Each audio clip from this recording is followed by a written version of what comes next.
Madame, mademoiselle, monsieur, bonjour. C'est avec une joie toute particulière que je me retrouve ici à Cap-Breton, juste à côté d'Osgore. Vous devez bien situer sur une carte de France dans le sud-ouest. Eh bien, figurez-vous qu'ici, avec une ville qui s'appelle Bayonne, qui n'est pas loin, il y a une mobilisation ce week-end sans précédent. Et regardez derrière moi le monde qu'il y a pour assister à l'enregistrement de cette Minute de Ricardo.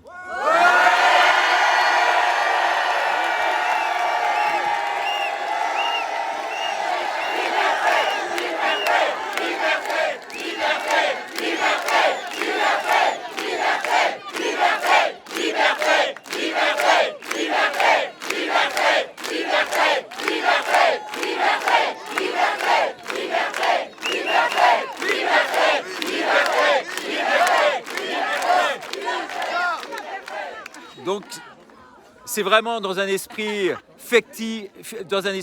extrêmement festif. C'est avec vraiment des sourires dans le regard que nous enregistrons donc cette émission. Et pourtant, il faut dire que le contexte n'est pas favorable à cela. Mais malgré tout, les gens ici gardent espoir. Ils gardent cette espérance. On le voit à travers cette jeune femme qui est avec moi et qui a assisté à cette manifestation hier. Il y avait un monde fou, paraît-il, à Bayonne. Vous le confirmez ? Oui, il y avait de plus en plus de jeunes, on était énormément, on était 6000. Donc les jeunes, il ne faut pas lâcher, il ne faut pas céder, parce qu'on est de plus en plus et il faut résister au maximum. Alors vous allez aller jusqu'au bout de votre combat, mademoiselle ? Ah oui, jusqu'au bout des bouts. Je ne céderai pas, jamais. Alors vous allez aller en fac, ça va se passer comment concrètement ? Mais je me dis, si je rate une année de ma vie, c'est pas grave. Si c'est pour la liberté, autant le faire, il n'y a pas de souci. Bravo !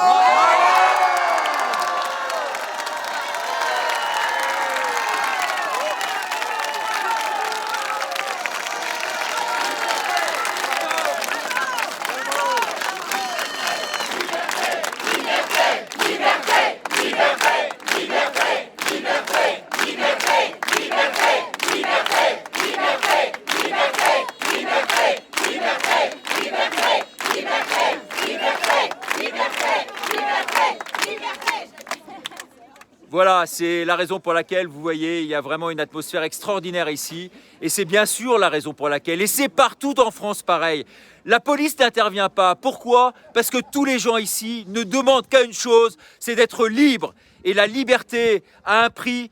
Ce prix eh bien, de la liberté, c'est effectivement cette mobilisation générale aujourd'hui qui va nous conduire, tôt ou tard, dans les jours ou les semaines qui viennent, à Paris, c'est sûr, dans un élan collectif qui va nous porter jusqu'aux Champs-Élysées, vous allez voir. Et je l'annonce ce soir.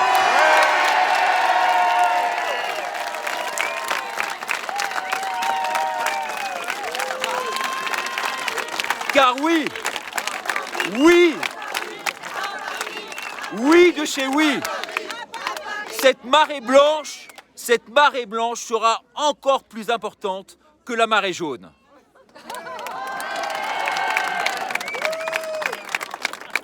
Alors je termine cette minute de Ricardo enregistrée ici en direct, ici à Cap-Breton, avec un chant, puisque on est festif jusqu'au bout ici dans le sud-ouest. Eh bien, le monsieur ici avec son écharpe blanche va pendant une quinzaine de secondes, malheureusement, on va faire vraiment une version très réduite de sa très belle chanson, entonnée par toute la foule. Mais c'est vrai qu'on l'a répété avant que vous soyez avec nous sur cette minute de Ricardo. Et vous allez voir, c'est superbe. C'est à vous à l'antenne. Un foulard blanc, comme un symbole du ralliement des gens qui veulent vivre heureux. Nos foulards blancs, quand ils s'envolent, pour démontrer que nous sommes les plus nombreux. La la la la, la la la la, la la la la la la la la la la la la la. Quand ils s'envolent, pour démontrer que nous sommes les plus nombreux.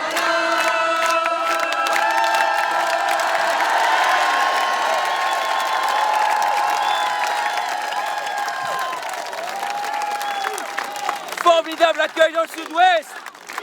À demain pour une nouvelle Minute de Ricardo. Merci beaucoup et à demain.